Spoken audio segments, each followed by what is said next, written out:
aja gembilu sirahmu, aja kemlinti pacakmu. Nadyanto aku wis kentekan senopati nanging Bratayuda durung rampung, kowe durung menang. Merga Ratu Ngastina Duryudana isih ngadeg jejeg. Yen pancen kowe ora kena dipringgake kanthi becik Ripalungguhan iki karepmu piye? Ibarate kowe sing dodol aku sing tuku, bakal tak bayar kenceng, ora utang ora semoyo. Bagus, buktekno karo wong sak donya. Dina kaping 18 iki sapa sing kira-kira bakal jengkelang kuandane glundung dase bosok koklok dirubung laler.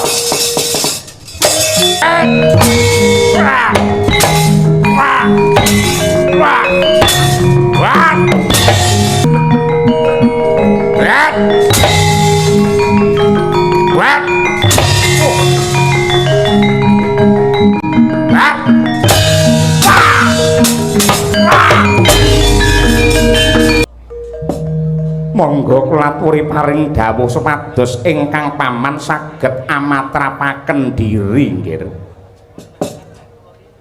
Paman Patih Arya Sengkuni inggih kados pundi? Sampun kathah senopati lan prajurit Ngastina ingkang dados kurban wonten madyaning Tegal Kurusetra. Inggih kasinggihan pramila monggo samangke enggal nindakaken reka daya kangge ngawekani lelampahan menika. Reka daya pripun?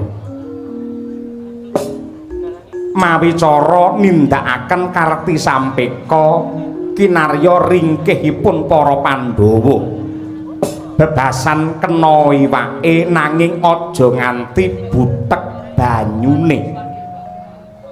Tegesipun Baratayuda jebul sanes cara ingkang trep kangge nyirnakaken dumateng para Pandhawa nggih.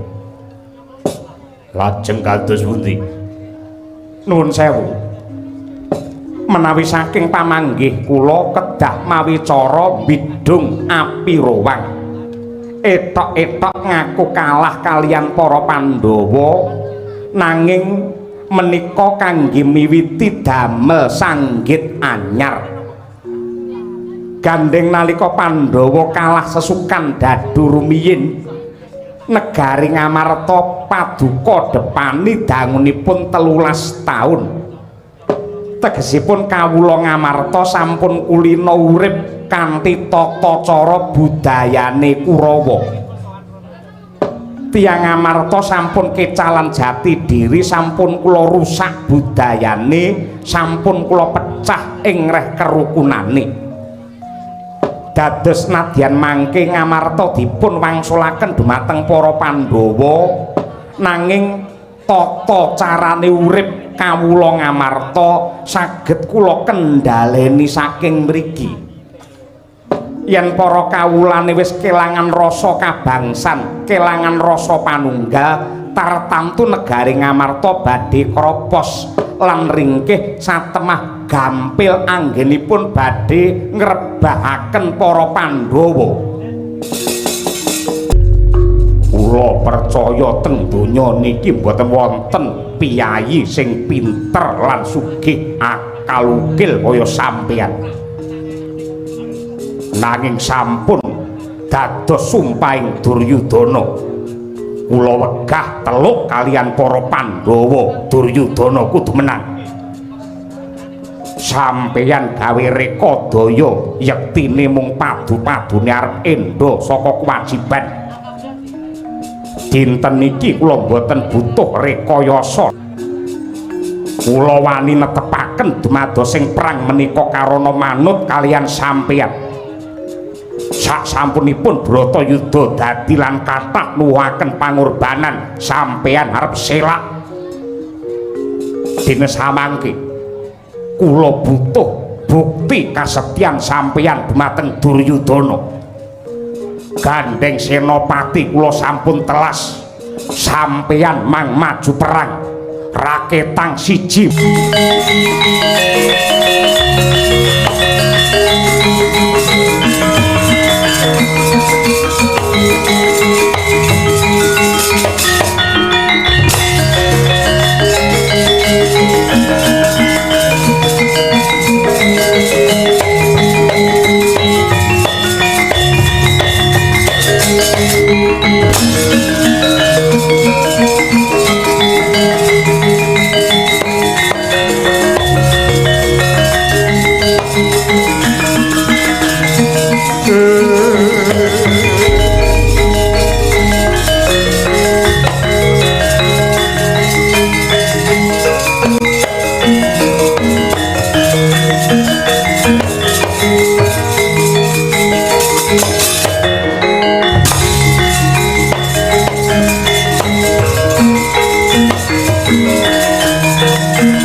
dalan saka Plasa Jenar. Kowe Gajaksa apa dene Sara Basanta? Kawula nuwun wonten timbalan ingkang ngandhawuh Kakang Patih Arya Sengguni. Wonten dawuh Kakang Patih. Gandeng wis cetha ngigla tanpa warana. Uripe wong Plasa Jenar kuwi dimulyake karo Ngastina, dimulyake kelawan Anggir Duryudana. Saben-saben wong Plasa Jenar duwe kerepotan apa-apa mesti sing bantu negara Ngastina. Klebu nalika kratonmu kuwi boyongan. Sing bantu sapa? Ya pamarentah saka negara Ngastina. Nadyan pamarentah bantu dumateng Plasa Jenar anggenipun boyongan kuwi sing jenenge manunggaling kawula karo Gusti ngono kuwi. Enteng padha dicangking, abot padha dipikul. Lajeng keparingipun kados pundi? Bratayuda wis dadi. Aku kadhapuk mangka dadi senopati. Mula ndak jaluk kowe sakloro dadi senopati pengapit.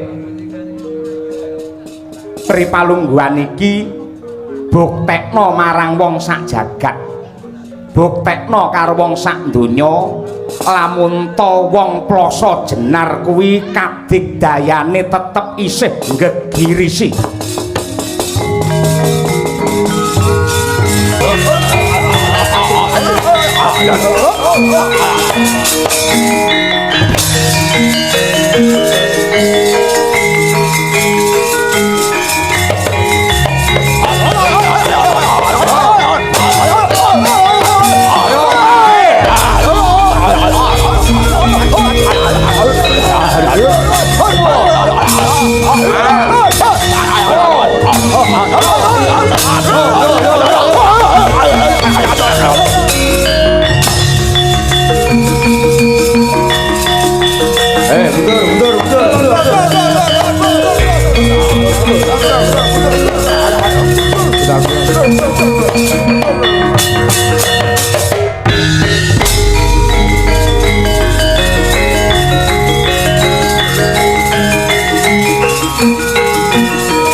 Aja lihat tandemu jebang. Wah. Wah. Oh. Hey. Oh. Ah. Oh. Ah. Hey.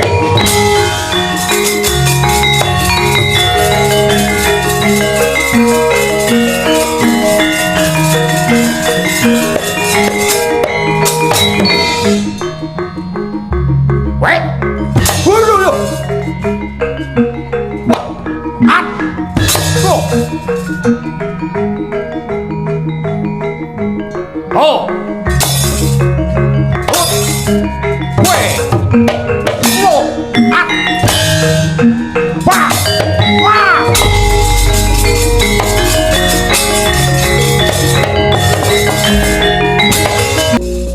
Yayi Sara Basanta. Ana apa Kakang Gajaksa? Sing jenenge wong perang kuwi ora mung adu karosan lan otot sing kudu kuat, nanging sing wigati ing bab pamikir kudu bisa nggunakake swasana iki kanggo srana ringkihe mungsuh.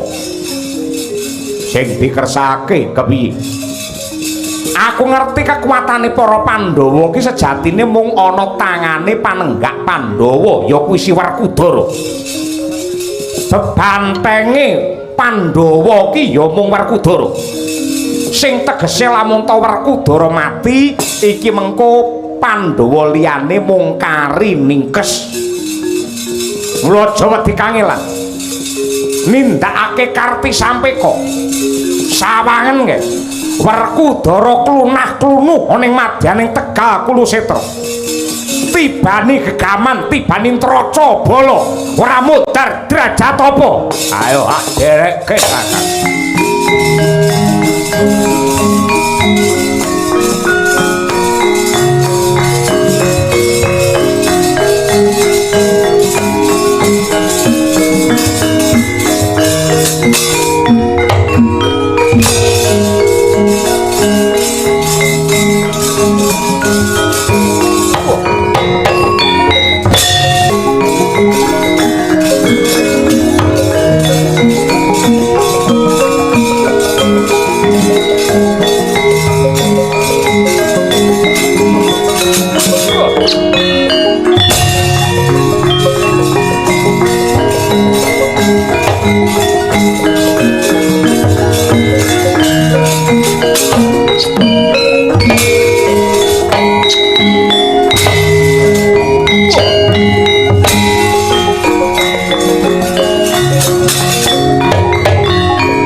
Kongkleng iki pinter nemen ta kowe. Ing atase gaman kok stop hop kok ya mandek, makon bali kok bali sawangen ke. Hop. Bali. Aku pengen meguru karo kowe. Piye carane iso ngendhaleni gaman kaya ngono kuwi? Pengen kaya aku. Pengen yo banget. Yen pengen jer basuki mawa beya. Tegese kelakone Panjangka kudu mawa pangorbanan. Maknane mahare dhuwit 200.000. 100 ya, 200. Gelem 200, ra gelem 200. tinimbang iki mengko aku mbacutke meneh anggen ngendhali karo gaman-gaman kae. Mergo kabeh mau hop bali.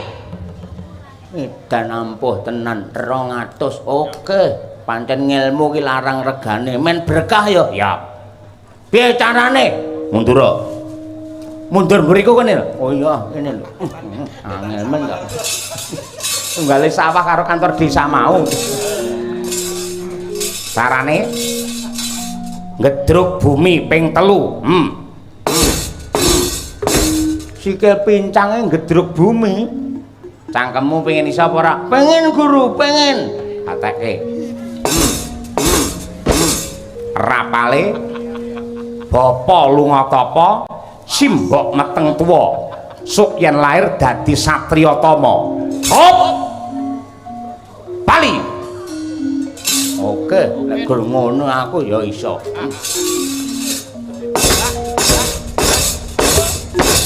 Ping 3 nyuk. Hah? Ping 3. Piye mau? Bapak lunga tapa? Bapak lunga tapa? Simbok ditengi wong. Goblok rapal ki digatekke. Bapak lunga tapa simbok meteng tuwa. Lah iya, anane meteng tuwa lak ditengi wong. Rapal aja dibantah. Oke, guru, oke.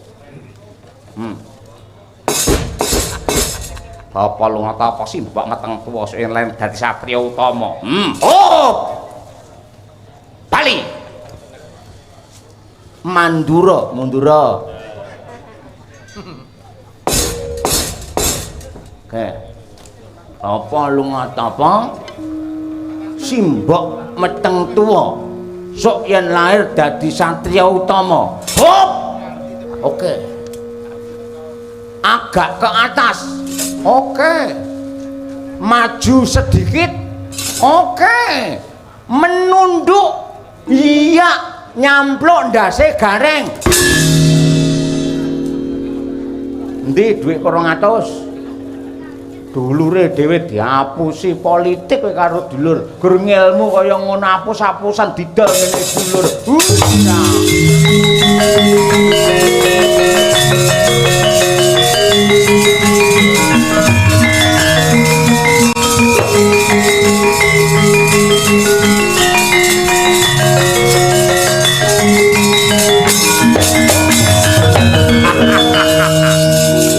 Warkudara. Lek nom mripatmu jerengen gobokmu. Iki Narendra saka ing Plasa Jenar Prabu Gajaksa adine Patih Sengkuni. Aku dadi senopati pengapit. Janji ora minggat hilang nyawamu.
Kaya banteng tawang kaning panenggih panenggak Pandhawa Raden Werkudara mangkrak krodha anyandak bangkeane Gajaksa Sara Basanta den du kumba pecah sirahe.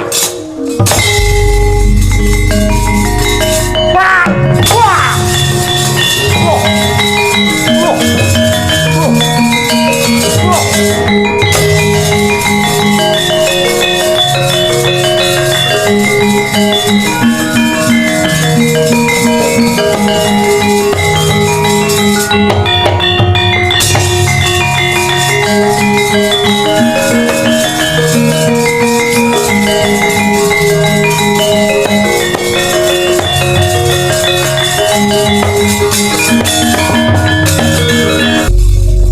Kudara ilang rasa kamanungsane ketitik mateni kelawan dulurku sakloron Gajaksa Sara Basanta nganti pecah sirahe mletik polone kaya mengkono.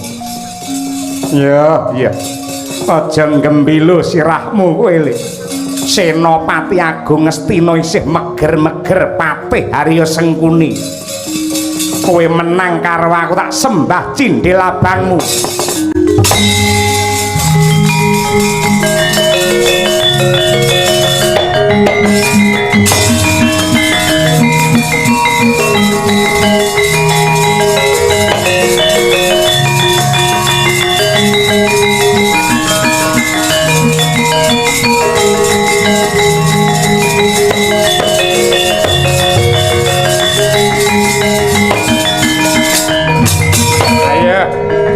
Suramrata Jaya Marata ampian kaya wong jala rebutan kaya menjangan mati ora bakal gigrik kuluku salombo.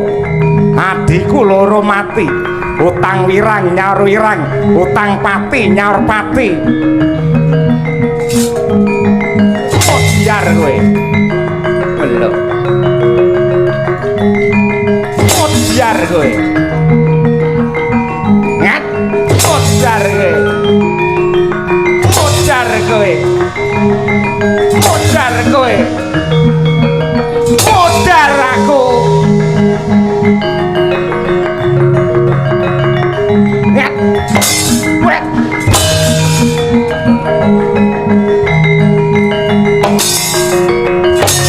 wet wet wet wet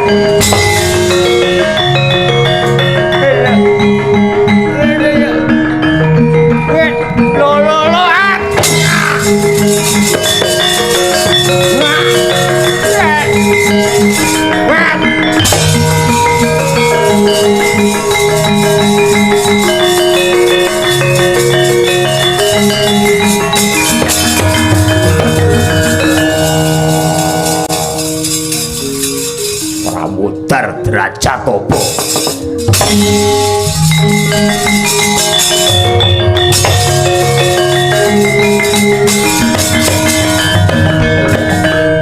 modar-modar apa Sengkuni ora iso mati mergo pancen KTP ku seumur hidup. Mbok nganti kowe kentekan kekuatan Sengkuni ora modar le ayo sawangeni ha.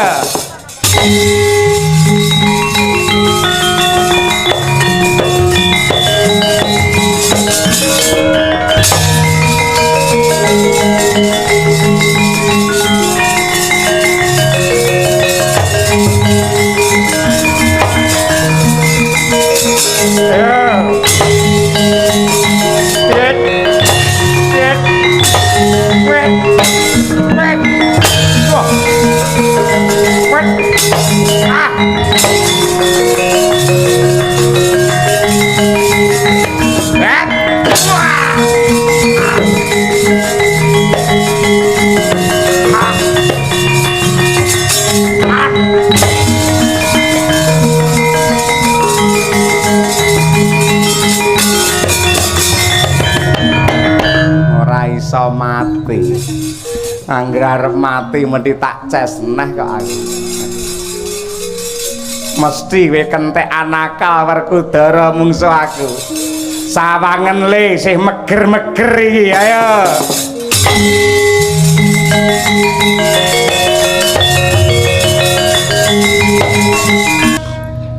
pripun anggenipun peperangan? Wah, Sengkuni Edan. Tek Sengkuni Edan dasaripun pripun? Saben-saben tak tibani kuku Pancanaka mati bali urip meneh. Tegese pancen Sengkuni iki peret nyawane. Nun Sengkuni peret nyawane. mbok dikeki minyak. Men mboten peret. Kula gadah baby oil kula gadah. Tampi murah muni sing ora-ora. Wah, kuwi rangan musuh karo Sengkuni wae kalah. Lah sakniki kersanipun pripun? Lha jenenge Giri Lusi jalma tan kena kinira ngoten niku. Giri niku gunung, Lusi niku sinden Panaraga, nggih ta?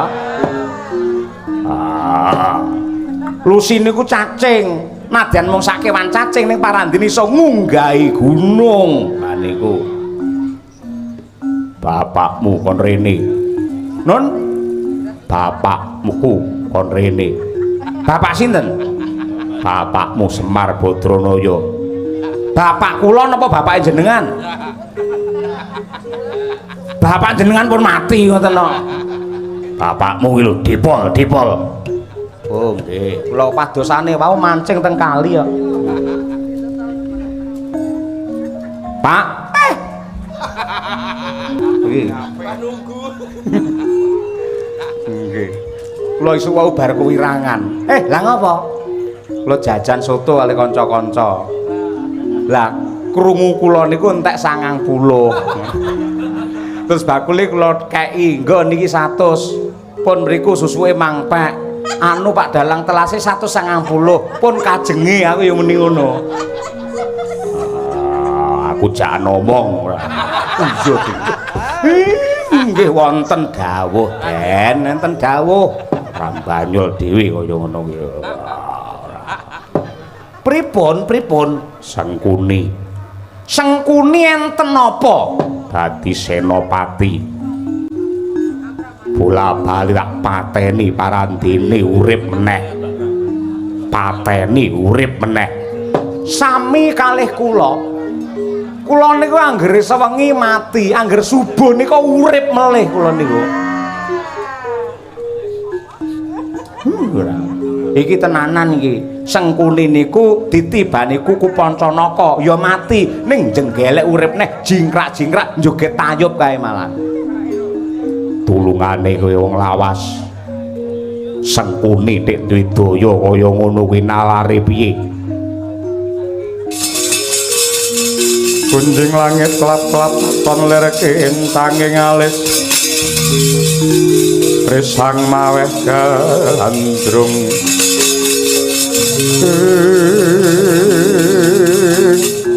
Ngeten. Loro apa telu? Telu ya ini. Kleru yen mambengi memper ngene aja nganti kleru ora. Nuwun sewu. Sampeyan nate kemutan apa mboten nalika Pandhawa kalih Kurawa do rayaan Lengatala? Lengatala kagungane mbahmu Resi Wiyasa. Nalika semanten Pandhawa kaliyan Kurawa ing tasih cilik do rayaan satemah Lengatala kala wau kutah wonten ing Jrambah. Lah salebetipun lenga kala wau kutah lajeng kangge gulung dening Patih Sengkuni. Sik Pak. Gong. Iki kowe metu. Iki dedirane karo kowe malah ning kono iki to. Aku metu iki. Iya. Ya ini masa metu. Wes ora. Ya. Kobong kowe ra ning kene kobong ora senengane. Nah. Nalika semanten lenga bulus Lengatala ora. Oh iya, Lengatala niku nggih gulung kalih Patih Sengkuni, tegesipun wiwit saka pucuk rambut nganti jempol sikil awake Sengkuni niku kawratan kalian Lengatala.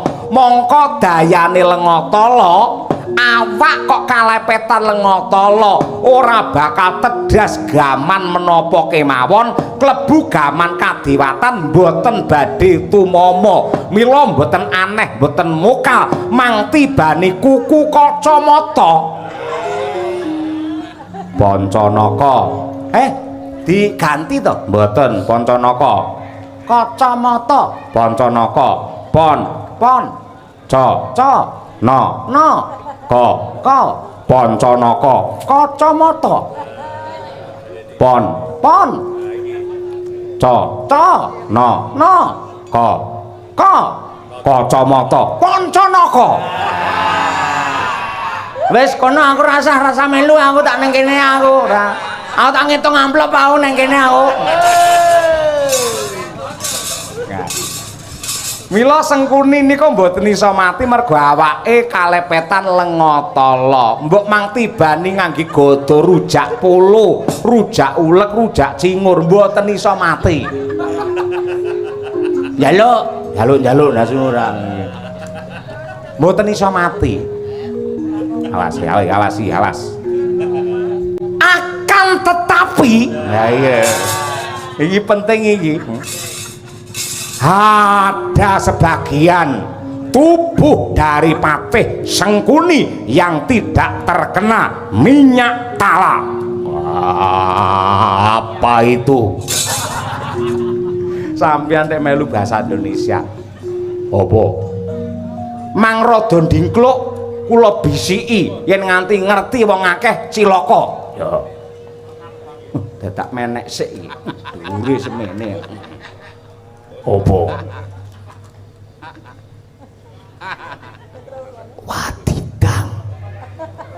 Wadidang ki apa? Dubur cantoko. Ora ngerti aku. Silit. Waton nggen mriku wau mang tibani kuku sampeyan Sengkuni mboten mati mangguroni batang ki Sengkuni.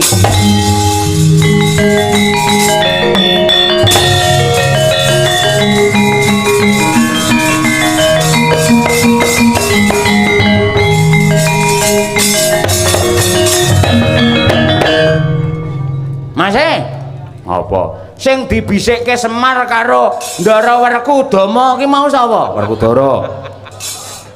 Apa kowe lak ya krungu melu ngrungokne ta kowe mau? Iya. Apa? Kuwi ngelmu werit. Ngelmu ingkang wingit. Ngelmu ingkang bebayani, ngelmu ingkang suci. Ha? Lungit. Lungit ing asmara ora sembarang wong iso nampa yen ora siap awake iso dadi buta kaya Prahasta mbiyen kae. Mas Pras. Iya. Ning aku pengen ngerti jenenge rombongan linggo nek kene wong papat to ki mau. Kowe ngerti, Ndara Werkudara ngerti, Semar ngerti. Masa aku dhewe sing ra ngerti dianggap aku rombongan sing goblok dhewe no. Pengen ngerti? Pengen. Jer Basuki mawa beya. Siap. Ana dhuwit 200. Ana. Ya. Sing penting aku kok bisiki. Ya, ikhlas. Merem. Merem. Oke. Sing dibisikke Semar karo Ndara Werkudara. Heeh. Silet. Sil. Oh, banter-banter. Banter ora. Masa gur kuwi 200.000. Ya ampun kebangetan kowe iki. Nang Gunung Bolo 75 oleh sintok komplit. Ukurane ora ngono kuwi kok ora. Ya pancen kuwi sing dibisiki karo Bapak Semar mau. 200 lho, Tru. Ya wis kuwi. Ikhlas ora? Jare ikhlas wae ora. Ora senengane. 200 kok iso entuk kuwi lho. 200 iki paling ora sandinge apa piye ngene. Petro politik tenan ning ngono kuwi.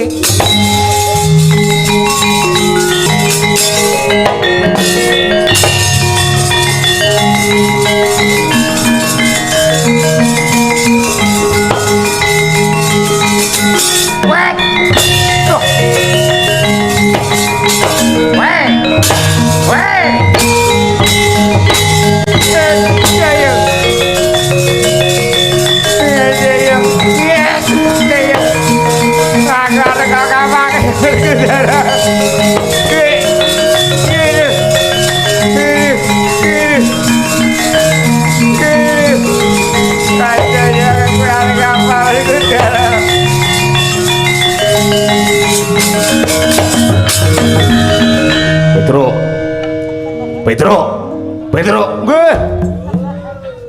Pripun? Sing ngendi iki?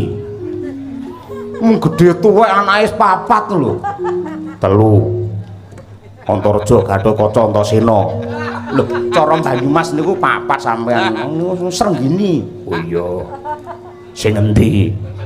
Lah niki mang silake sik jarike mriko. Nah.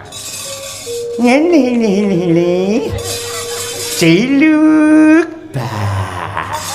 Sinuk ya alah jan nganti kaya pipine winong. Ira mare gemes kaya ngono kuwi.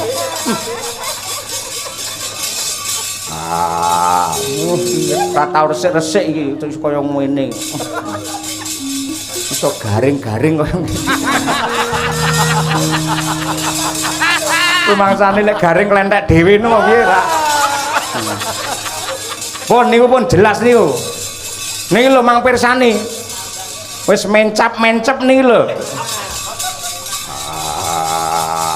Pirang-pirang lelakon para Pandhawa nemahi panandhang merga saka pakartine racun Sengkuni. Tripalungguhan iki kowe ngunduh wa ing panggawe. Werkudara aku njaluk ngapura, aku tobat, aku ngrumangsani luput. Ing kene dalan patimu aku njaluk ngapura Werkudara, gendang selak subuh. Ndang blus ngoten bar niku gendi kula. Rasakno Tripalungguhan iki. Keduren. Sampeyan merem to? Ora mentolo merem, keduren geger niku. Mang melek. Mriki lho. Nah, mriki. Pun nggih, manten bange ngaten lho nggih. Semanten lho nggih. Nah, iki pas iki aja jedhe wah-wah. Iya, pas niki.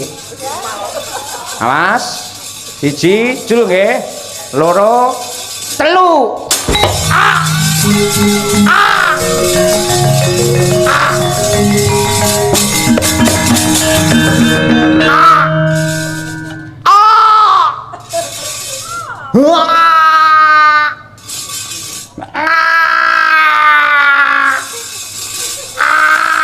mesake mang dudut, mesake mang dudut.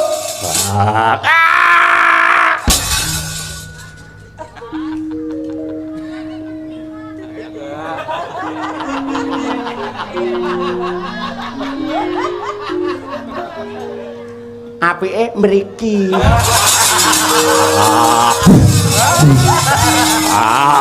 Setan.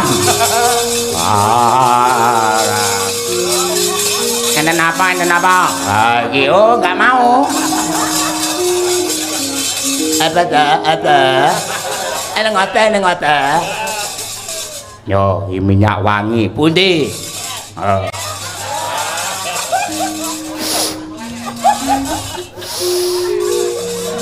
Enak banget.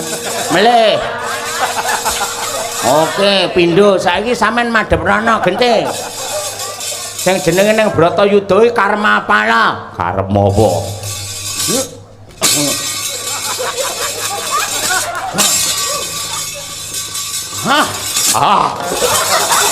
Jangan lari.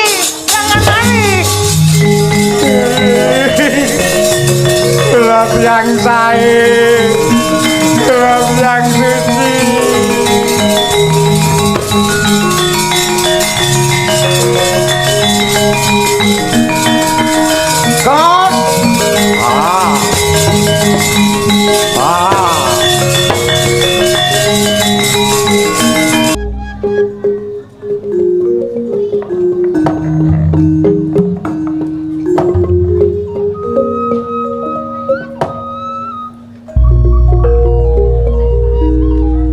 Panowati.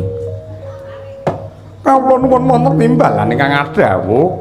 Sinuwun Prabu Duryudana kalilan Sumadong kabar kados pundi wartanipun payudan Tegal Kurusetra? Nembe wae Paman Patih Harya Sengkuni mati ana padyaning palagan. Paman Sengkuni pejah. Iya, tobat. Alhamdulillah. Kuwi patihku ning kula ngertos dumateng lorek ing pakartinipun Patih Sengkuni. Kula weling nika dereng lorek, Sengkuni pun lorek dhisik nika. Sing dadosaken para Kurawa tansah ngambah kanistan lan kamurkan ingkang njurung ingkang nuntun nggih Patih Sengkuni. Ripalungguhan samangke menawi Sengkuni sampun pejah, kula malah ngaturaken panuwun dumateng ngarsanipun Gusti Kang Murba Jagat. Gusti mongko wis cetha lamun to Paman Sengkuni iki manggolong karo wong Astina. Klebu wong tuamu ya mara tuaku. Rama Prabu Salyapati wis seda. Sing tegese ripalungguhan iki nang Astina aku wis ra duwe apa-apa lan ra duwe sapa-sapa. Kartomarma Swatama ilang mbuh kabare ning endi ora cetha. Tegese gelem ra gelem dina iki Duryudana kudu madheg senopati. Mongko sing jenenge wong perang yen ora menang kalah, yen ora lara mati. Akeh dosa luput lan klerune Duryudana karo kowe. Mula aku njaluk ngapura sak mangsa-mangsa bojomu Modar aja lali ngirim donga.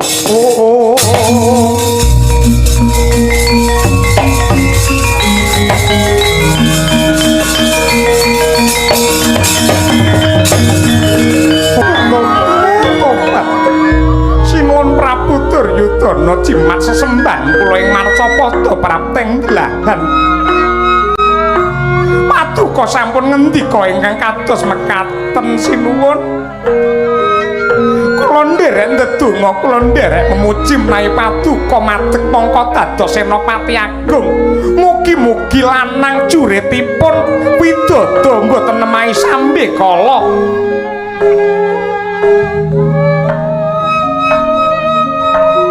Nangismu kuwi mung semu. Sedihmu kuwi mung gawe-gawe. Aku iso maca karo batinmu. Yen Duryudana Modar kowe malah jingkrak-jingkrak, kowe malah girang-girang. Mergo aku ngerti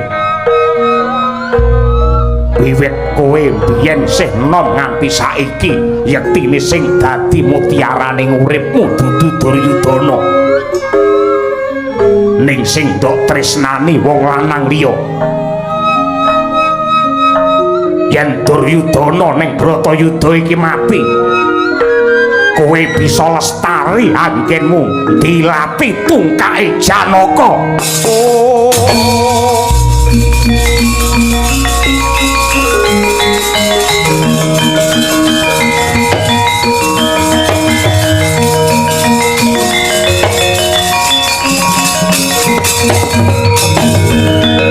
Pangapunten. Menawi kula raosaken kadi pedang ligang ingkang nyembret wonten ing jantung kula pangandika Paduka sinuwun. Ning yektosipun tumrapipun Banowati menika babar pisan mboten wonten ceceking raos kula badhe kepengin sambung tresna malih kalian Arjuna. Wiwit kula menika palakrama kalian Paduka kula sampun sumpah, kula sampun prasetya sabaya mukti sabaya pati. Mangsekseni menawi wonten Bratayuda jeng andika gugur kula inggih badhe nderek mati mawon.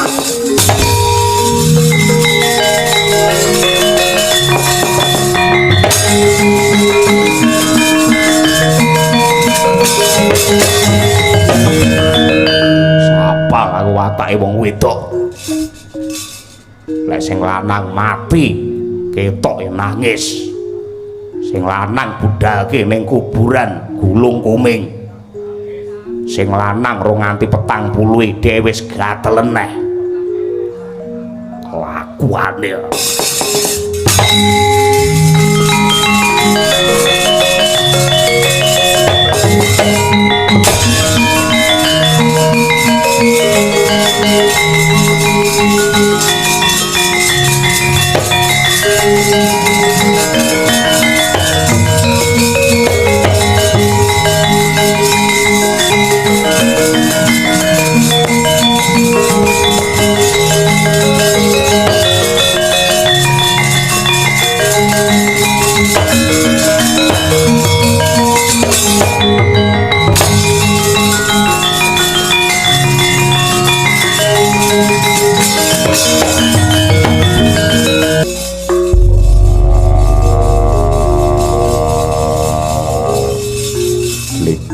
kakangku piye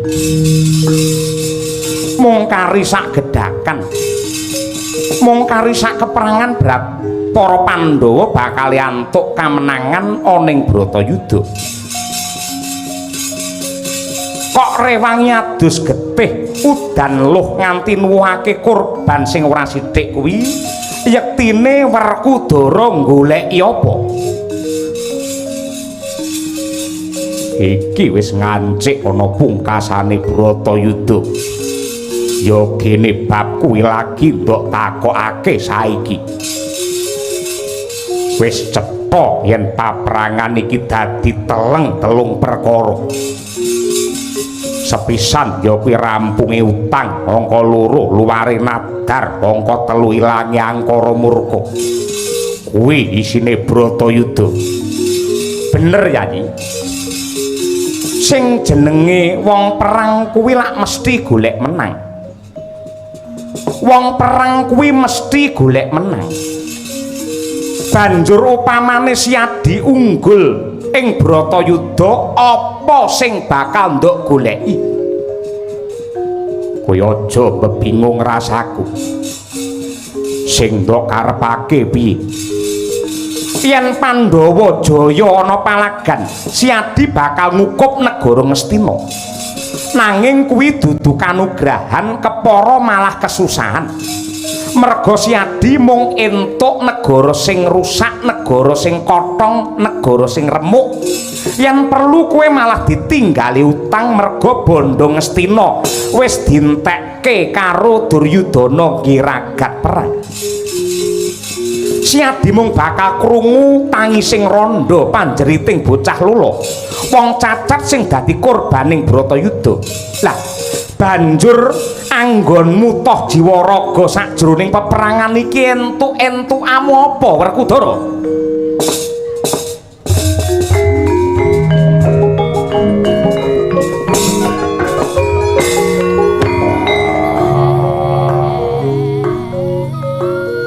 Liteng kakangku kowe kuwi takon apa mung pengin jajaki karo batine Werkudara elinga menungsa lair biyen ora nggawa apa-apa ya merga saka kemurane pangeran banjur menungsa diparingi piranti genep lan 1000 kebungan sing jenenge wong urip kuwi tanpa paitan weruh-weruh mung kari urip banjur tinuntun dening purbaning Gusti mula urip sing bener kuwi mung pasrah sumarah tanpa rasa milik marang apa wae tanpa beda kelawan sumpahe satriya sing kudu sepi pamrih rame ing gawe sajroning Bratayuda iki aku dadi pirantining bebener supaya ngisas angkara murka tanpa ngarep-arep bebungah apa-apa kejaba mung ngasihi pangeran yen pancen rampunge Bratayuda Pandhawa kudu ngopeni wong cacat ngopeni bocah lula sing ra duwe bapak bakal tak tampa kanthi ikhlas merga yen uripku bisa piguna kanggo wong akeh kuwi padha karo 1000 nugraha sing tak tampa aku kelingan kandhane mbahku Wiyasa sak apik-apike menungsa ki lamun ta bisa piguna kanggo wong liya adiku Dian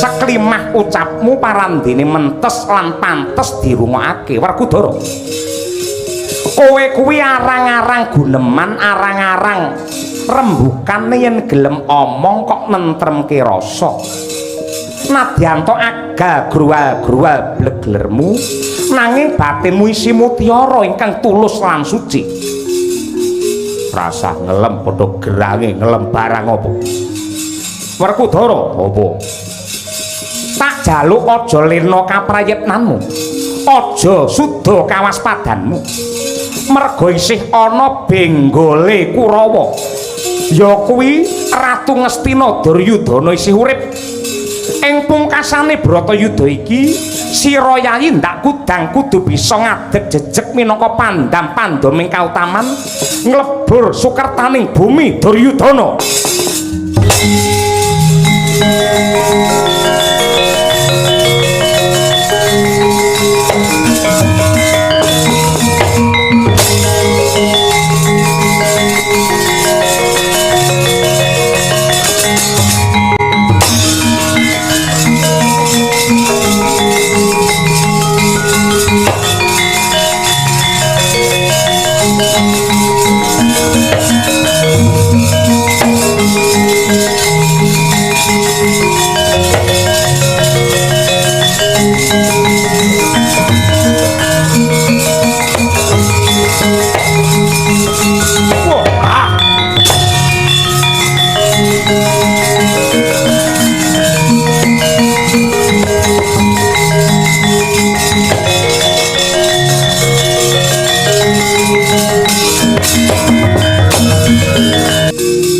Aja gembilu sirahmu, aja kemlinti pacakmu. Nadyan to aku wis kentekan senopati nanging Bratayuda durung rampung. Kowe durung menang. Merga Ratu Ngastina Duryudana isih ngadeg jejeg. Yen pancen kowe ora kena dipringgake kanthi becik ripalungguhan iki karepmu piye? Ibarate wis sing dodol aku sing tuku bakal tak bayar kenceng ora utang ora semoyo. Bagus, buktekno karo wong sak donya dina kaping 18 iki sapa sing kira-kira bakal jengkelang kuandane glundung ndase bosok koklok dirubung laler.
menungso tenan.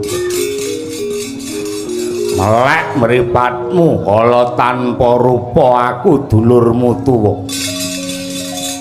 Ning nyatane kowe kejem, kowe wengis kaya kewan. Nganti rusak budayane nganggo aku kaya ngene iki. Bola bali kowe iki anak sing nista. Anake wong wedok planyan. Apa ndok kira aku ora ngerti karo sejarahmu? Kenapa Puntadewa kae diangkat dadi anake Prabu Kulun Bathara Darma? Diwenehi jeneng Darmaputra ya Darmakusuma. Merga anggone slingkuh Kunti karo Bathara Darma. Krungu ora? Kowe wujudmu tanpa beda kaya Bathara Bayu. Merga lesedeng mbokmu Kunti karo Bayu. Janaka kae gantenge kliwat ukur. Merga le slingkuh le sesideman antarane mbokmu Kunti karo Bathara Kamajaya. Pandhawa kuwi dudu satriya suci. Ning sejatine anake wong wedok planyan turut dalan sangkemu.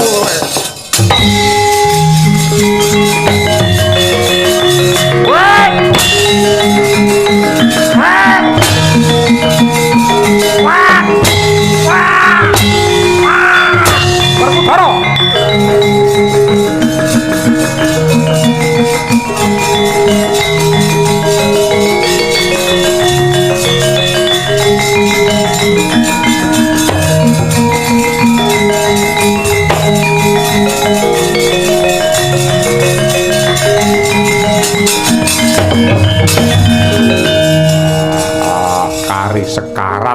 cangkeme elek. Ya wis kaya ngono kuwi. Wong murka ya kaya ngono kuwi. Ning dheweke ora mudar-mudar sawangen. Cangkeme Duryudana mangap terus kae sejatine golek pangan. Dheweke dadi rusak patrape kaya mengkono merga diracun karo Patih Sengkuni. Karepmu piye? Golek ana batange Sengkuni lolohna ning cangkeme Duryudana.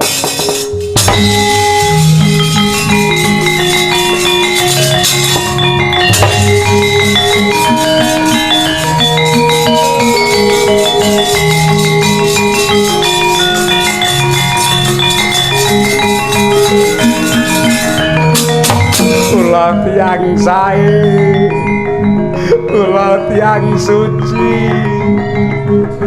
kula tiyang jujur, Sengkuni wong apik.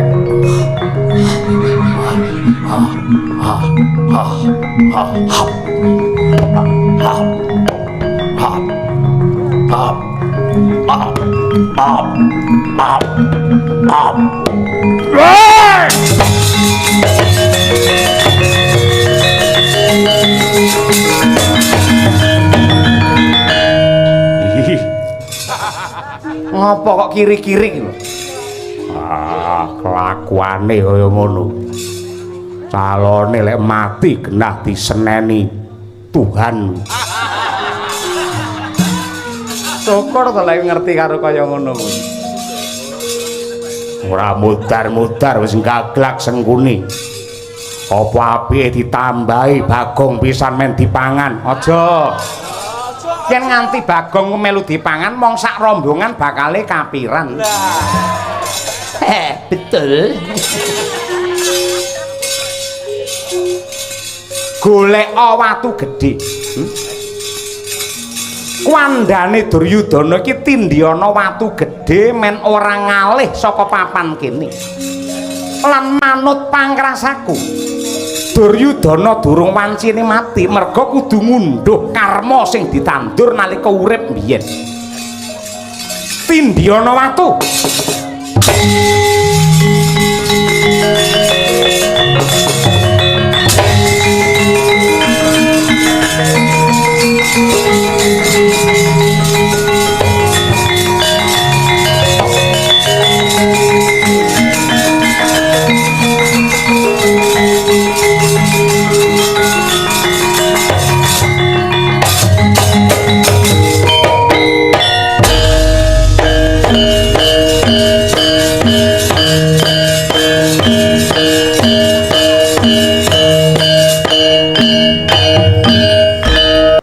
Hyang Agung mugi paduka paring pengayoman dumateng kula lelakon nek paite kaya ngene. Destarata duwe anak sing cacahe 100. Anakku sing cacahe 100 bareng Baratayuda dadi ludes keles tandes tanpa sisa kabeh padha mati ana ing Tegal Kurusetra. Kebangetan 100 ki ora sithik bareng Bratayuda dadi kok siji-siji ora dingengehi to ya. Banget. Ya kaya ngene iki entuk-entukane wong tuwa sing kurang permati nglawentah karo anak. Yen anake ana pawiyatan saben-saben didukani karo gurune, anake mau matur karo bapake, bapake mbelani anake, gurune dimusuh yen perlu dituntut ana pengadilan. Durmagati biyen iki kelakuan apa? Ing atase sekolah malah gawe bom di ngebom sekolahane.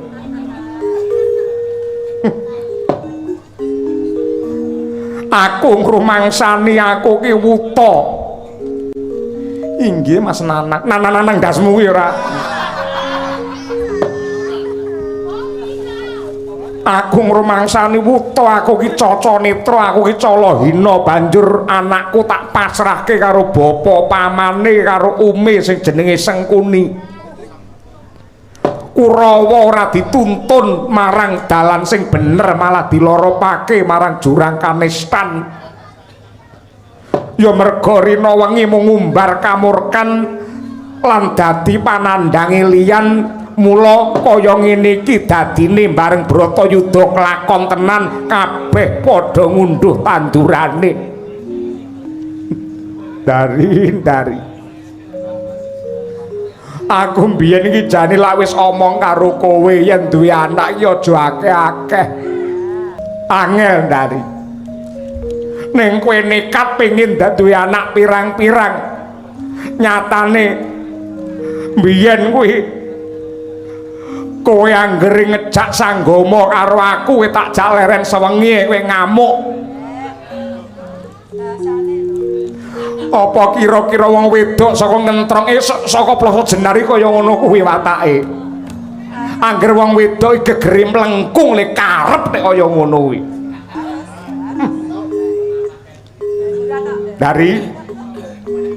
Dari turu dari mboten. Kowe uduwa panemu kowe ngudal wawasan. Piye iki lakone kaya ngene iki? Aduh Kakang Adipati perkawis menika mboten badhe rampung menawi namung dipun getuni lan dipun tangisi kemawon. Lah banjur saiki karepmu piye? Kowe wong wadon sing pinter, mara gage aku njaluk panemumu kanggone Gendari, aku kudu piye? Nuwun sewu Kakang Adipati, wonten tetembungan tiyang jaler menika menawi badhe muntap kanepsanipun menawi ngantos dipun jarak anakipun lan dipun jawat garwanipun. Perkawis Kurawa pejah kasulayah wonten Tegal Kurusetra kula saged nampi namung patrapipun para Pandhawa ingkang kebangeten. Pejahipun Duryudana ingkang dipun poteng-poteng lan dipun kokop getihipun dening Werkudara kangge kramas dening Drupadi.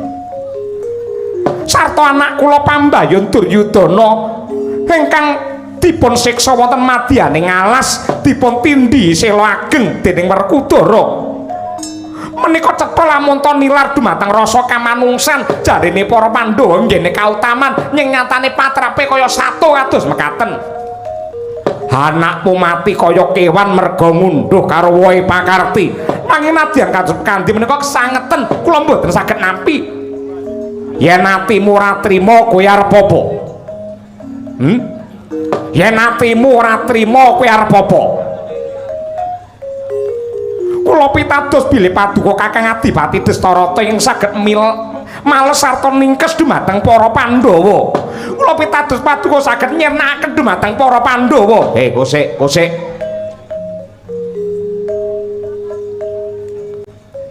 Utekmu sik iso nggih mikir ora? Polomu kena nggih mikir ora? Aku tek kon males kon perang karo para Pandhawa. Apa kowe ora kulak pawarta adol pangrungu Resi Bisma kae? Kae pendhita prajurit Maharata sing duwe kadigdayan liluwih. Duwe aji candha marana sing ora bisa seda yen ora saka kersane pribadi. Ning nyatane piye? Bareng Bratayuda dadi kalahe mung karo wong wedok, kalahe mung karo Srikandhi. Ing atase Piyai Kakung Sekti Mandraguna kaya Resi Bisma, kalahe tek karo wong wadon. Sampun limprah nyatanipun jenengan nggih kalahe kalih kula ngoten kok nggih. Olah kalah. Wis to. Kowe ngerti? Resi Durna. Darunane lurah jenengan pripun? Durna. Heeh, Durna. Kae gurune wong perang, gurune wong manah. Ning nyatane bareng Bratayuda dadi piye? Tanding karo sing jenenge Trusna Jumena. Ditugel janggane glundung sirahe nggih bal-balan cah cilik-cilik. Lho. Napa teng Kurusetra enten cah cilik-cilik ngoten? Nggih bal-balan karo para prajurit, nggih bal-balan kalian Trusna Jumena. Lah kuwi. Menawi pocapan niku kedadipun tata. ucapan lho. Gemlundung mesti kan nggih bal-balan cah cilik-cilik. Nggih bal-balan karo sing jenenge Trusna Jumena. Kuwi Durna. Durung Karna Basusena. Nembe wingi to Karna Basusena. Sing iso gawe tangise sinden Mira. Kae iki anak dewa, Bathara Gudang Garam Surya. Lah iya, Gudang Garam Surya. Anake Bathara Surya dewane srengenge, ning nyatane bareng Bratayuda dadi kalahe karo Janaka. Durung anakmu si Duryudana sing biyen laire dibarengi karo Sono ajak mbaung sak negara Ngastina diweca karo para Brahmana lamun to Duryudana dadi satriya ingkang pepethingan ning nyatane piye bareng Bratayuda dadi piye malah ditindhi watu karo Werkudara. Nggih nyatanipun kula nggih biasanipun nggih njenengan tindhi ngoten kok. Ditindhi watu, Duryudana tanpa daya balik sawangen aku tek kok maju perang piye? Aku kan dadi senopati karepmu piye? Karepmu lha aku supaya maju to. Aja kok maju, aku mundur nabrak ya apa-apa lho. Mergo aku ora weruh dalan. Kowe merintah aku maju dadi senopati mateni karo para Pandhawa kuwi padha karo kowe pancen nyengkake patine Dastarata men aku enggal mudhar kowe dadi randha banjur yen wis kelakon dadi randha kowe mesti arep goleki ijo kluthuk to kowe. Ora Mboten ngoten Kakang Dipati. Oh.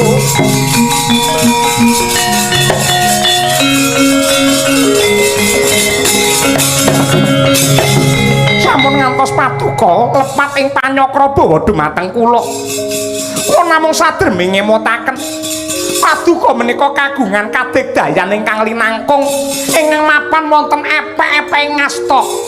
Nenggih kadigdayan lebur geni Gunung Jugruk Segara Asat. Menawi namung para Pandhawa manggrayang mawi aji lebur geni mesti dados awu Kakang Dipati. Wah bojoku.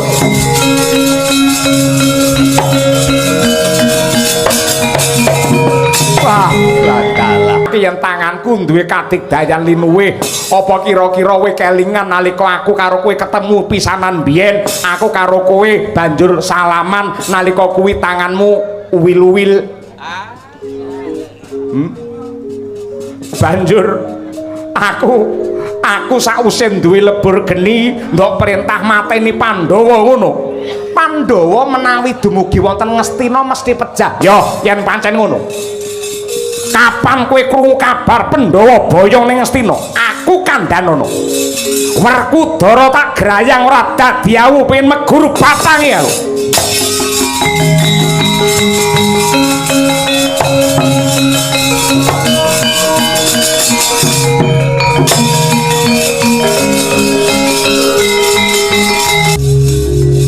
Kowe iki ngopo ya iki? Apa kurang marem anggonmu perang Bratayuda wingi? Ndak sawang gada rujak polo kok sabet-sabetake ning watu karang. Karepmu piye? Wong kuwi yen wani merga duwe piranti. Wong kendel kuwi mesti duwe piandel. Ya mergo aku duwe gada rujak polo iki sing dadi sebab aku tegel tega mentala mecah sirahe wong pirang-pirang ning Bratayuda. Gandeng paperangan iki wis rampung. Aku wis wegah nyawang rujak polo.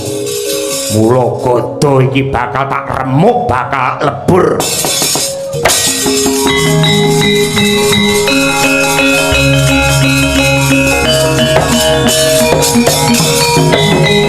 Kosek Yayi, kosek.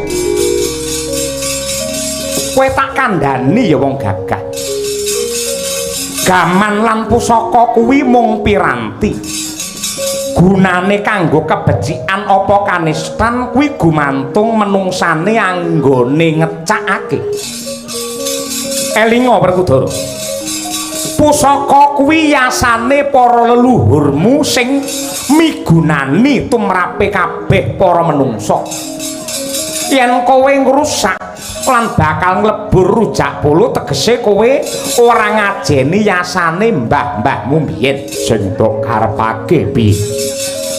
Sakwuse Pandhawa rampung nglakoni Baratayuda mestine bakal boyong marang negara Ngastina. Mula tak jaluk si Adi aja nganti lena ing kaprayitnan lahir batin. Kurawa wis tumpes tapis tanpa sisa. Nadyan to Kurawa wis entek, nanging wong tuane Kurawa isih urip. Mestine kowe bisa nggambarake piye remuke batine merga kelangan anak sing cacahe 100. Mula gada rujak polo ki aja nganti pisah saka tanganmu. Yen ora pisah banjur kanggo apa? Dekno ning ngarepmu kene.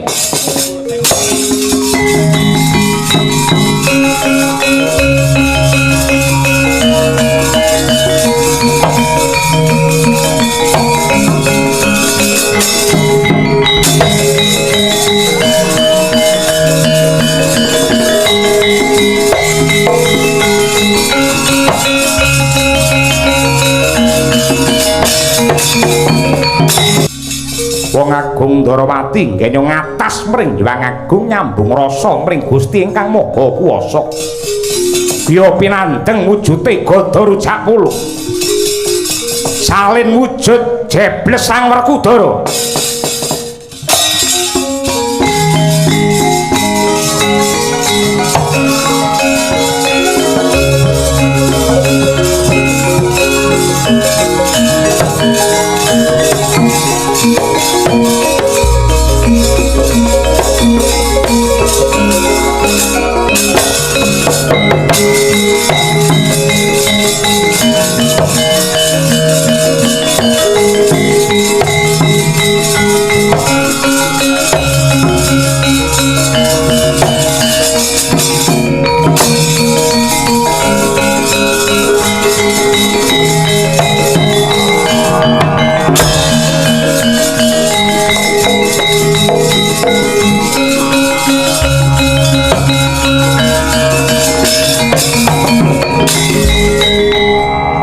Yahene kowe malah sulapan. Rujak polo malah jebles karo aku malah kono luwih dhuwur luwih gedhe. Yen nganti mulih ngeloni bojoku piye? Kosik to kosik, alon to dhisik.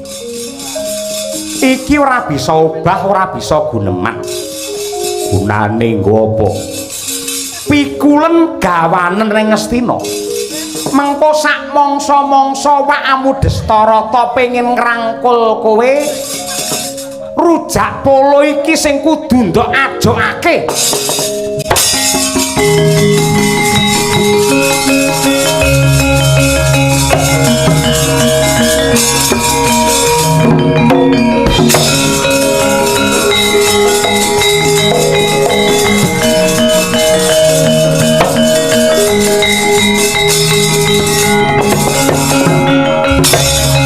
Jagat Dewa Bathara ya jagat Mangestungkara.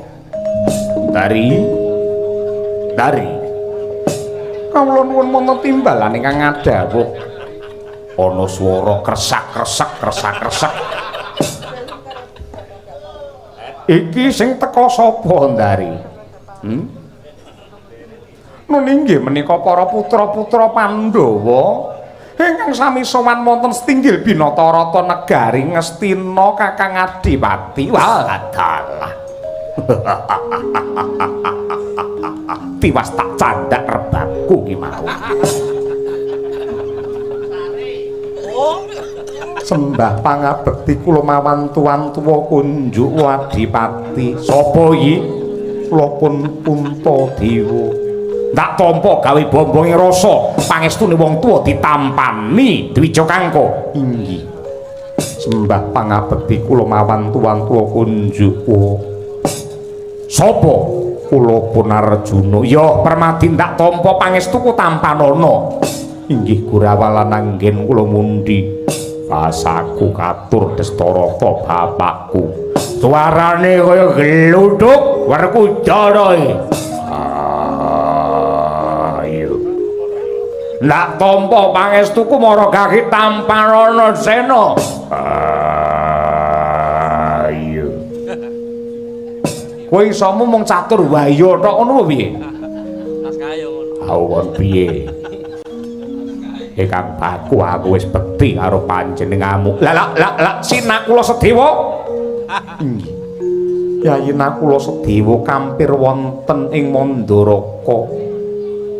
Kepingin mranakta dumateng negari Mandaraka saksampunipun Kanjeng Rama salya pati seda. Wah, bocah apike kaya ngono. Dari kowe masak apa, Dari? Masak apa?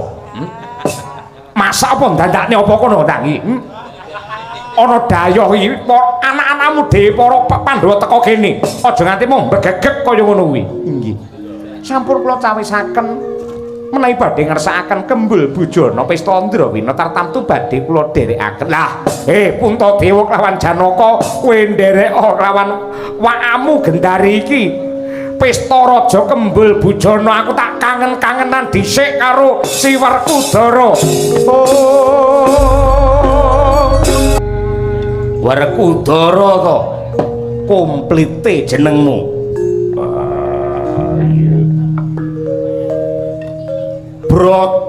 Bratasena. Yen Sena nglumer.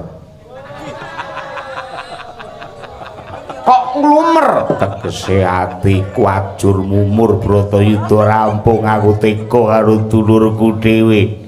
Tegese kuwi sing duwe rasa kamanungsan. Mesti mergo aku iki menungso. Kabare Dursasana sing mateni kowe. Yo. Tak jambak rambute. Ciblok kang dadi toponge tak kempit ngangge pupuku. Tak ajar setengah modar. Rame kuwi. Lakon kuwi rame jambakan Dursasana yen ra percaya taun ngarep bersidi sak nanggapo kuwi. Nglumer ora ngono. Banjur tak kokop getihe. Dursasana. Yo. Ki kramas karo Mbak Yuku Pancali yo Drupadi yo Dewi Kresna. Lho, Kresna ki wedok to? Drupadi ki Dewi Kresna jenenge akeh. Kowe tega? Yo, tak poteng-poteng tak pedhoti tangane sikile. Tak sebar kiblat papak.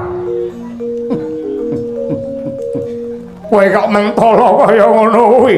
Mentolo wae mergo anakmu ngunduh ing panggawe. Jare Durmagati Citraksa-Citraksi ya mati ana tanganmu. Mau dudu aku sing mateni tak glundungi gada rujak pulu. Rujak pulu glundung ningkes karo anakmu telu kuwi. Pendeng akhire awake dadi nglumer. Duryudana jare kok tindhi watu gedhe, prasasat wujute kaya buta ning tengah alas. Ya bener. Dheweke ora urip, ora mati. Tinimbang berangkangan mengko ngganggu para kawula, kula tak tindhi men ra iso ngalih. Apik kowe. Sagyatri sang kapirang pinangkul kinempet-tempet. Ya ndak tampa ya pancen kaya ngono kuwi laku lakon sing pancen kebak pitukon. Ya merga tandurane dulur-dulurmu Kurawa satemah ngunduh babakan ingkang ngeres-ngeresi sing tegese Ripalungguhan iki Destarata ora duwe anak babar pisan. Gandeng swaramu dedekmu jari ya memper kaya Duryudana. Nggih nambani gempaling rasaku gempunging batinku. Kowe dadi anakku makili Duryudana ya. Wiwit biyen kowe tak anggap bapakku sak sedane Bapak Pandu, kowe tak anggap wong tuaku dhewe. Syukur yen pancen ngono nggih tamba kangenku karo Duryudana. Swaramu tek adomen kowe nyedak orene. Aku pengen ngrangkul bangkekamu Werkudara.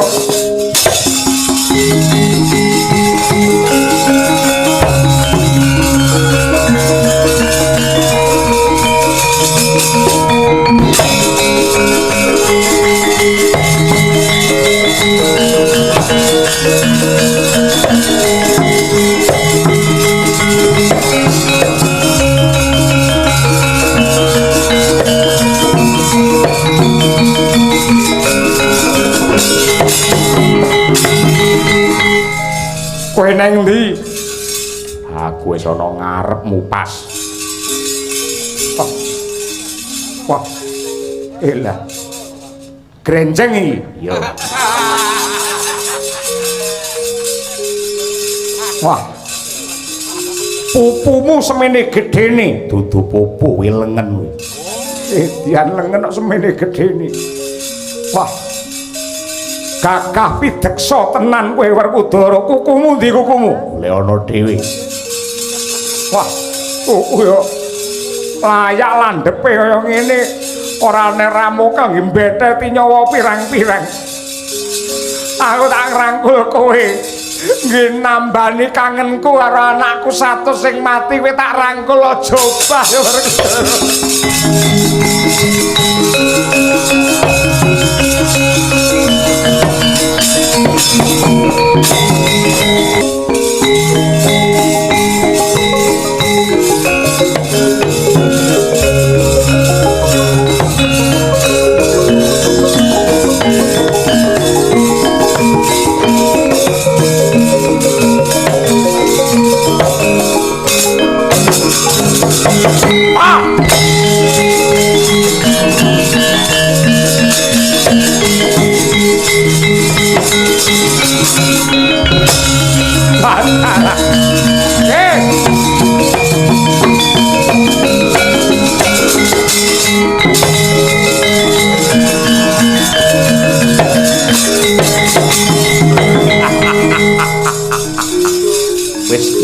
Liliping mripat.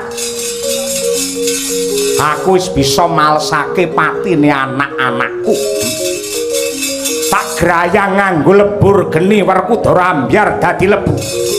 Werkudara mati Janaka Puntadewa kari ningkes. Aku isih urip. Loh! Apa iki?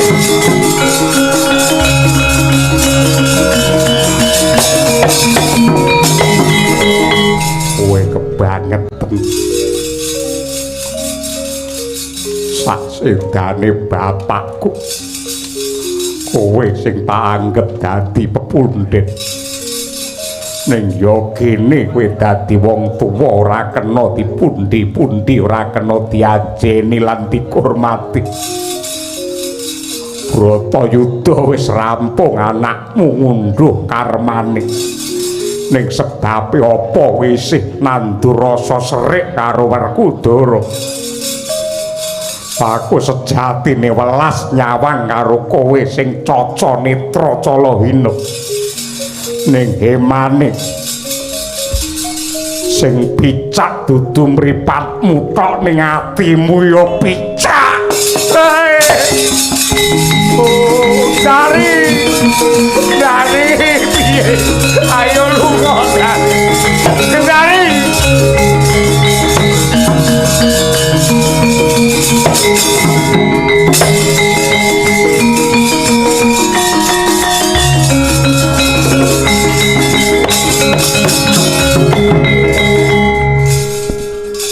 Kapan pun Kakang lan Kanjeng Rama ibu ngajari anak getaki karo wong gerang. Werkudara, kapan para Pandhawa diajari supaya wani karo wong gerang? Yen kowe iki mau digrayang Wadestarata mati, panjenengane lega penggalihe, kowe mung kelangan nyawa. Pandhawa kelangan nyawa mung siji. ning Pak Amudestarata kelangan nyawa 100. 5 jukuk siji wae kowe nek ora gelem. Tututana gawanana daharan unjukan sak cukupe. Daharan sapa? Kanggo Pak Amudestarata. Kuwi panganane sapa? Panganan kraton. Kraton kuwi duwe panganan saka ngendi? Pajeke wong cilik. Duwite wong cilik ngopeni wong murka kaya ngono. Aku ora lila. Yen aku getak karo wong gerang dianggep dosa, dosan tak sanggane dhewe.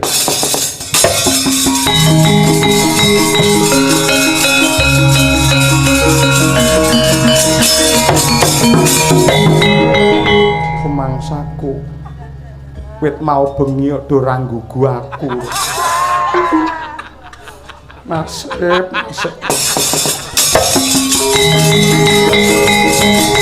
Ayo lunga dari.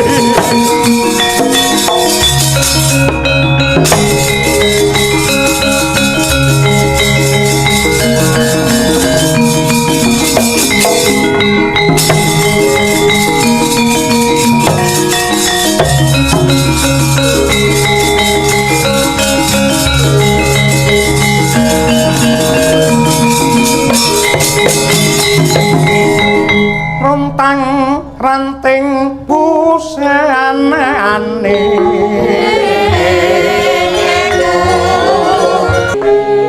kowe iki kebangetan kowe iki janjane bojo piye to Kendari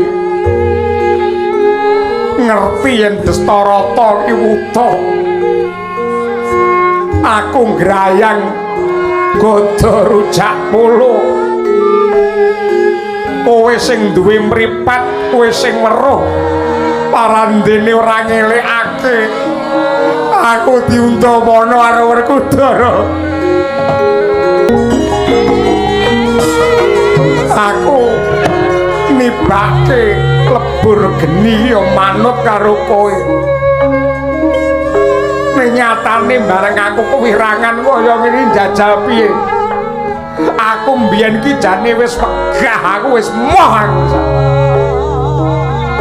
ning merga manut karo bojo entek-entekane kaya ngene iki mula bener pangandikane para pinter wong lanang yen milih bojo sing ayune lahir batin bakal nuntun ning kasuwargan nek yen bojo sing patrape kaya jaran ucul kula menika sampun bosen bendina diseneni ae apa-apa didukani ngene salah ngono salah tewel mun kula niki kirang menapa kalih panjenengan kula montenipun nawa manut napa kula kedah crita lelampahan nalika semanten kula kaboyong dening Sinuwun Prabu Pandhu kula menika blaka suta kemawon kedanan kalian Prabu Pandhu mboten kalih jenengan kula purun kaboyong wonten negari Ngastina pangajaping manah kula panggantaning sedya kula kepengin dipun palakrama kalian Sinuwun Prabu Pandhu ning nyatane malah dirabekke karo kakange sing wuta kaya jenengan ngapunten mongko sing jenenge wong lanang kuwi bakal aji lamun to kecekel telung perkara wirya harta wasis antawisipun kalenggahan kepinteran bondo donya paduka sampun mboten gadah napa-napa kula pripun salah terus ngene salah ngono salah niku biyen wong liya saiki wong liya lek urip dhewe-dhewe kuping kula pun mboten kuat bendina mang getaki dari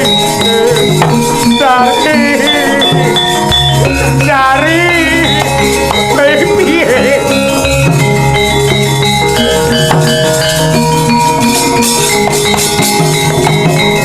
ngatasi ning tengah alas kowe malah ninggalake aku mongko aku iki caca netra kaya ngene yen lelakone kaya ngene iki duweku ya mung kowe malah minggat Aku wis ora duwe apa-apa, aku ora duwe sapa-sapa, wis ora duwe pengarep-arep urip.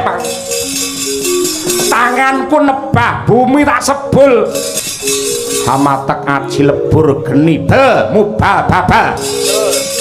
Manghalat-halat wujuding wana kobar kawlagar.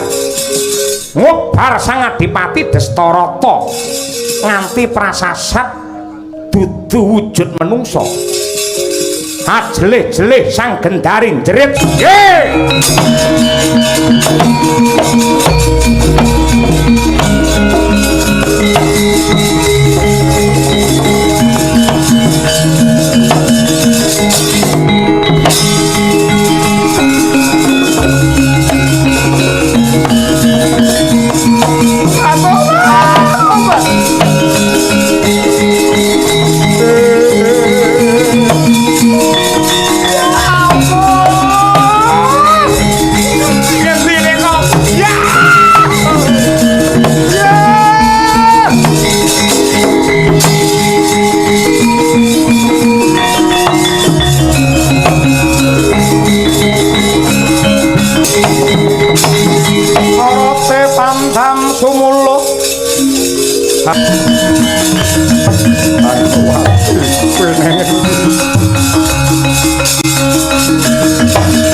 Keneng soroting surya mega lan gunung-gunung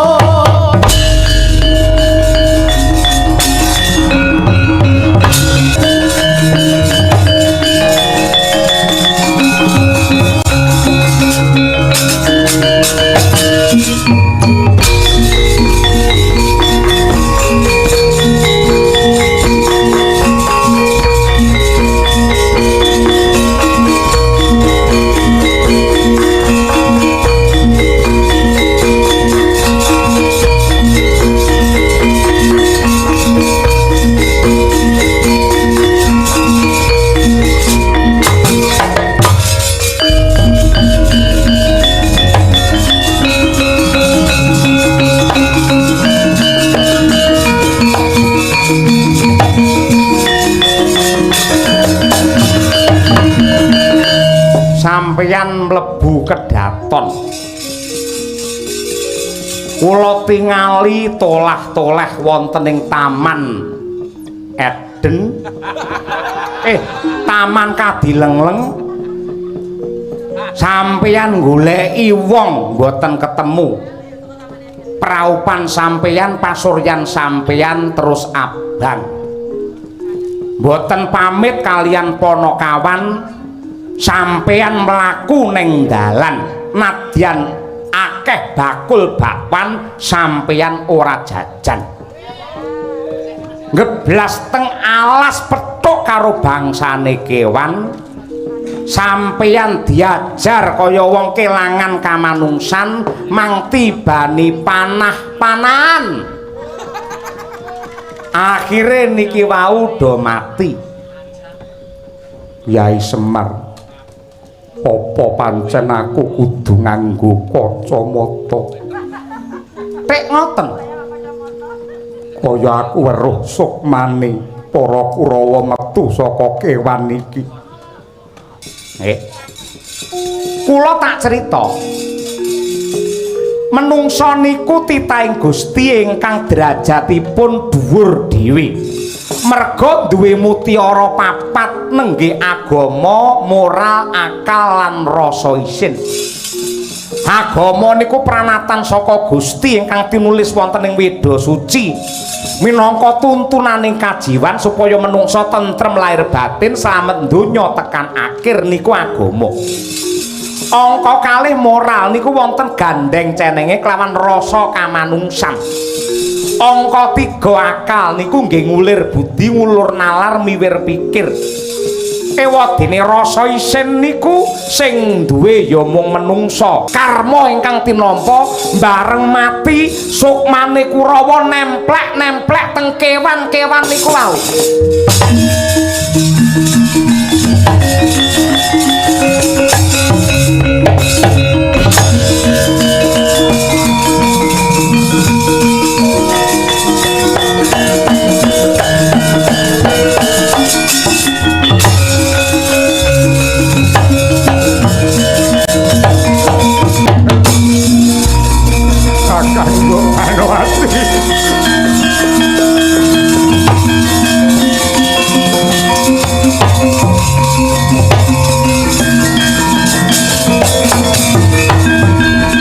Kakang Mbok Banwati, Dimas Arjuna neng kene. Nggih.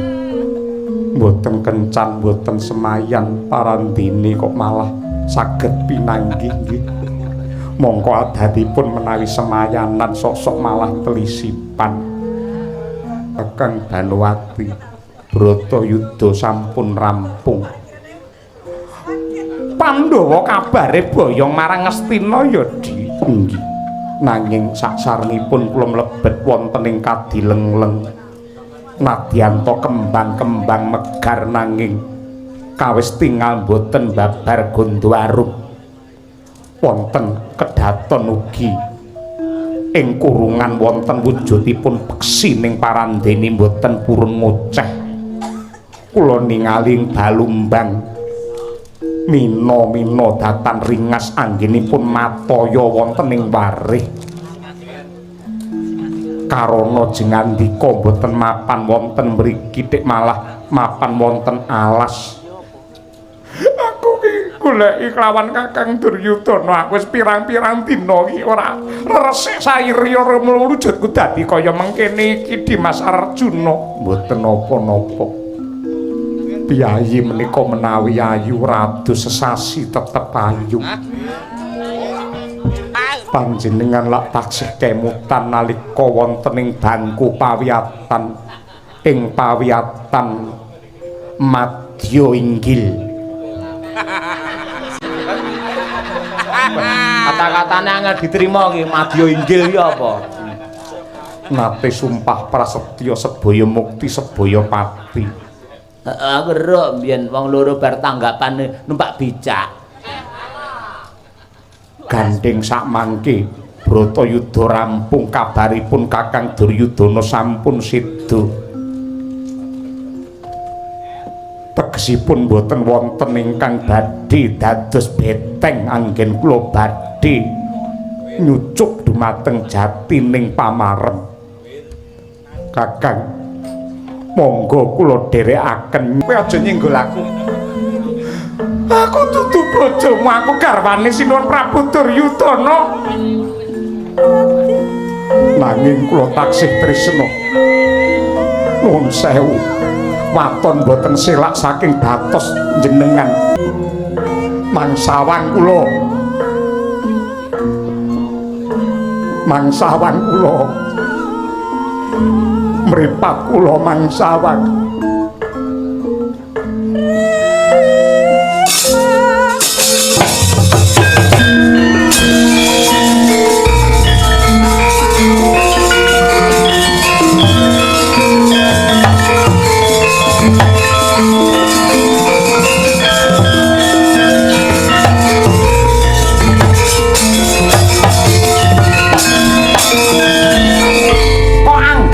Wanita apa? Kok anggap wadon murah ngono piye? Jual jawil ngumbang ngambung sengak-sengok. Aku setya bekti karo panjenengane Sebaya Mukti Sebaya Pati. Yen pancen Sri Duryudana Ripalungguhan iki isih sugeng ana ngendi bakal tak ruktine.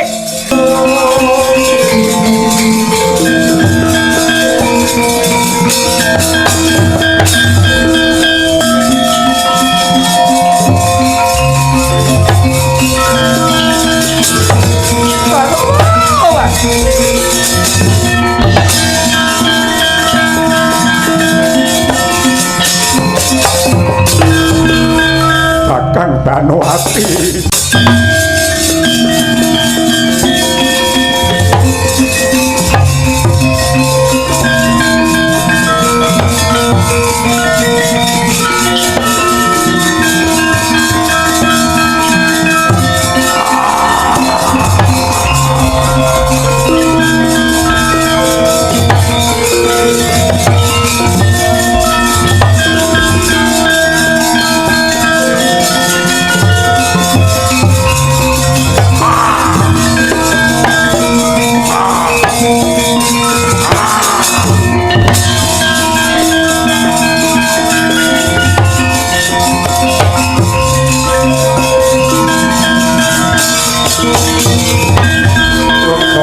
Lerke netap ana wujude buta gegilani tur awake ambune banger kaya mengkin wani nyerot Kakang Mbok Banowati nduk gagrak.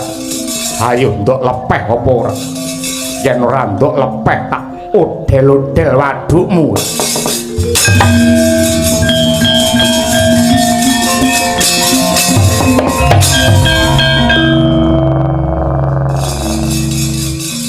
Janaka Banowati arep tak jur arep tak luluh kuwi urusanku. Merga Banowati bojoku iki Duryudana Ratu Ngastina kebangeten uripmu ing atase sing lanang delak-delak ngagak-agak sekarat marandene bojone malah digodhog. Mula aku Ripalungguhan iki ngerti karo gedhamu. Nadyanto kowe iki ngakune wong utama ning sejatine kowe iki wong menista sing kudungan dharma lampimu.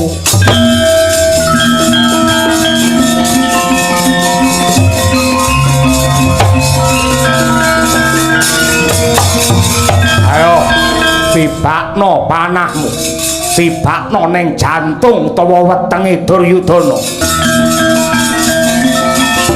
Aku Patenara Banowati melu mati. Aku Patenara.